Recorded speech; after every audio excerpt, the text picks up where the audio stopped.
సచివాలయంలో కలెక్టర్ల సదస్సు ముగిసింది. సీఎం రేవంత్ అధ్యక్షతన జరిగిన సమావేశంలో 9 అంశాలపై సుదీర్ఘంగా చర్చించారు. ప్రజాపాలన, ధరణి, వ్యవసాయం, ఆరోగ్యం, సీజనల్ వ్యాధులు, వన మహోత్సవం, మహిళా శక్తి, విద్య, లా అండ్ ఆర్డర్, మాదక ద్రవ్యాల వ్యతిరేక ప్రచారంపై చర్చించారు.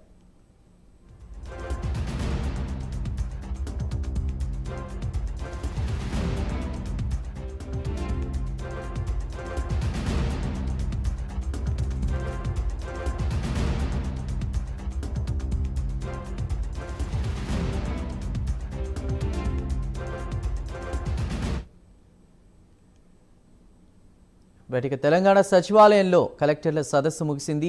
సీఎం రేవంత్ అధ్యక్షతన జరిగిన సమావేశంలో 9 అంశాలపై సుదీర్ఘంగా చర్చ జరిగింది. దీనిపై మరిన్ని వివరాలని మా ప్రతినిధి చందు అందిస్తారు. చందు, చెప్పండి. సచివాలయంలో కలెక్టర్లు, పోలీసు అధికారులతో ముఖ్యమంత్రి రేవంత్ రెడ్డి సమావేశం అయితే ముగిసింది. 9 అంశాల ఎజెండాతో దాదాపు 10 గంటల పాటు సమావేశం నడిచింది. సమావేశంలో కలెక్టర్లకు కీలక ఆదేశాలు కూడా ద్వారా దరఖాస్తులు వచ్చినటువంటి లబ్ధిదారులను గుర్తించి వెంటనే వాటిని పరిశీలించాలని కూడా చెప్పారు. ముఖ్యంగా క్షేత్రస్థాయిలో ప్రజల ఆలోచన విధానాన్ని తెచ్చుకోవాలి. ఏసీ గదులతో పరిమితం కాకుండా ఖచ్చితంగా సంక్షేమాన్ని అభివృద్ధి బ్యాలెన్స్ చేస్తూ ముందుకు తీసుకెళ్లాల్సిన బాధ్యత కలెక్టర్లపై ఉందన్నారు. కలెక్టర్లు క్షేత్రస్థాయిలో పర్యటించాలని కూడా చెప్పారు. ప్రజావాణి సమస్యలను ఎప్పటికప్పుడు పరిష్కరించాలని చెప్పారు. మరోవైపు 6 గ్యారెంటీలు అమలు చేసే బాధ్యత తమ భుజాలపై ఉందని చెప్పుకోవాలని చెప్పారు. ముఖ్యంగా ధరణి సమస్యల పరిష్కారం సంబంధించిన సీఎం ఆరాధించారు. పెండింగ్ లో ఉన్న ధరణి సమస్యలను వీలైన త్వరగా పరిష్కరించాలని కూడా ఆదేశాలు జారీ చేశారు. ముఖ్యంగా రాష్ట్రాల్లో ప్రభుత్వ బిల్లులు అన్యాక్రాంతం కాకుండా కాపాడు బిల్లులకు జియో ట్యాగింగ్ విధానాన్ని కూడా పరిశీలించాలని కూడా సూచించారు. ముఖ్యంగా ఇక్కడ ధరణిలోని కొన్ని టెక్నికల్ సమస్యలకు పరిష్కారం చూపాలని కూడా చెప్పారు. ఆగస్టు 15 లోగా పెండింగ్ లో ఉన్న ధరణి సమస్యలపై దరఖాస్తులను పరిష్కరించాలని కూడా సీఎం వారిని ఆదేశించారు. మరోవైపు ఆరోగ్యశ్రీపై కూడా అధికారులకు కీలక ఆదేశాలు కూడా జారీ చేశారు. రేషన్ కార్డుకు ఆరోగ్యశ్రీ కార్డుకు లింక్ పెట్టద్దు. ముఖ్యంగా తెలంగాణలో అందరికీ ఆరోగ్యశ్రీ కార్డులు అందించేలా చర్యలు తీసుకోవాలని కూడా కలెక్టర్లను ఆదేశించారు. మరోవైపు రాష్ట్రంలో ప్రతి ఒక్కరు డిజిటల్ హెల్త్ ప్రొఫైల్ కూడా రూపొందించాలని కూడా చెప్పారు. మరోవైపు 20 వేల పనిచేసే వైద్యులకు పారితోషికం ఎక్కువ అందించి ప్రోత్సహించేలా చర్యలు తీసుకోవాలని కూడా కలెక్టర్లను ఆదేశించారు.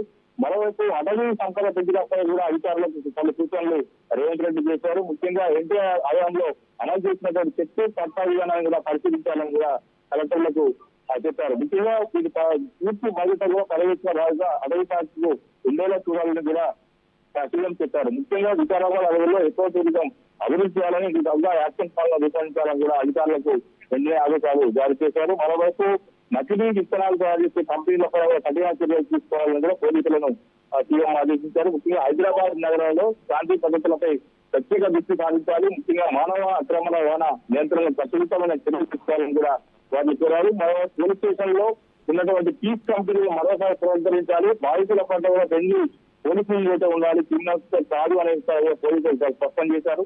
డ్రగ్స్ అండ్ డ్రైవ్ తో పాటు డ్రైవ్ ఆన్ డ్రగ్స్ కూడా ఉండాలంటూ కూడా వాళ్ళకి చెప్పారు. ముఖ్యంగా హైదరాబాద్ నగరంలో రాత్రి పూట ఫుడ్ కోర్టుల విషయంలో మాత్రం ఇబ్బందులు రానివ్వద్దు అంటూ కూడా ఆదేశాలు జారీ చేశారు. మరోవైపు డ్రగ్స్ నియంత్రణ పైన పోలీసులు ఎక్సైజ్ డిపార్ట్మెంట్ సమన్వయంతో పనిచేయాలి. డ్రగ్స్ విక్రయిస్తున్నటువంటి విదేశీలపై కఠిన చర్యలు తీసుకోవాలని కూడా పోలీసు అధికారులను ఆదేశించారు. ముఖ్యంగా కలెక్టర్లు, ఎస్పీలు, జిల్లా ప్రజాప్రతినిధులతో సమన్వయంతోనే డ్రగ్స్ నిర్మూలన కోసం పనిచేయాలని చెప్పారు. మరోవైపు ఎవరో చెప్తే కలెక్టర్లు, ఎస్పీలకు పోస్టింగ్లు ఇవ్వలేదని సమర్థవంతమైన అధికారులను మేము నియమించాలని కూడా చెప్పారు. ముఖ్యంగా కలెక్టర్లు మాత్రం తప్పనిసరిగా క్షేత్రస్థాయిలో పర్యటన చేయాల్సిందని చెప్పారు. ముఖ్యంగా డీజీపీ నుంచి కానిస్టేబుల్ వరకు కూడా ఫిజికల్ పోలీసింగ్ నిర్వహించాలి అని కూడా చెప్పారు. ఇంకా రైతు రుణమాఫీ ఈ మాత్రం ప్రభుత్వం అత్యంత ప్రతిష్టాత్మకంగా తీసుకుంది కాబట్టి రుణమాఫీ అమలుపైన కలెక్టర్లు ప్రత్యేక శ్రద్ధ చూపించాలి. నిర్లక్ష్యం కారణంగా ఏ ఒక్క రైతుకు కూడా నష్టం జరుగుతున్నటువంటి అంశాన్ని కూడా క్లియర్ గా చెప్పారు. మరోవైపు ఈ రోజు కీలక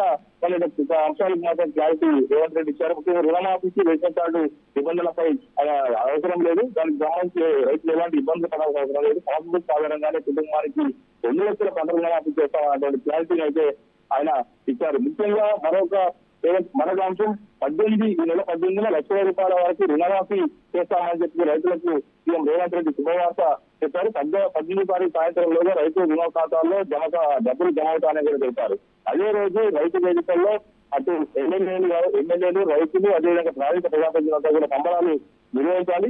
వీరు చెప్పారు ముఖ్యంగా రైతు రుణమాఫీకి సంబంధించి నిధులు పక్కగా పట్టకుండా బ్యాంకర్లకు కూడా ప్రస్తుతమైనటువంటి ఆదేశాలు జారీ చేశారు. రుణమాఫీ కోసం ప్రభుత్వం నిధులను మాత్రం ఇతర ఖాతాల్లో జమ చేస్తే మాత్రం కట్టచ్చర్య తీసుకోక తప్పదంటూ కూడా ఆయన హెచ్చరిక చేశారు. మొత్తంగా చూసినట్టయితే టోటల్ గా 9 లక్షలపై దాదాపు 10 గంటల పాటు సీఎం రేవంత్ రెడ్డి సమావేశం నిర్వహించారు. ఖచ్చితంగా ఇక్కడి నుంచి పాలనలో వేగవంతం చేయాలి. ఖచ్చితంగా సంక్షేమ అభివృద్ధి కార్యక్రమాలు ముందుకు వెళ్ళాలి.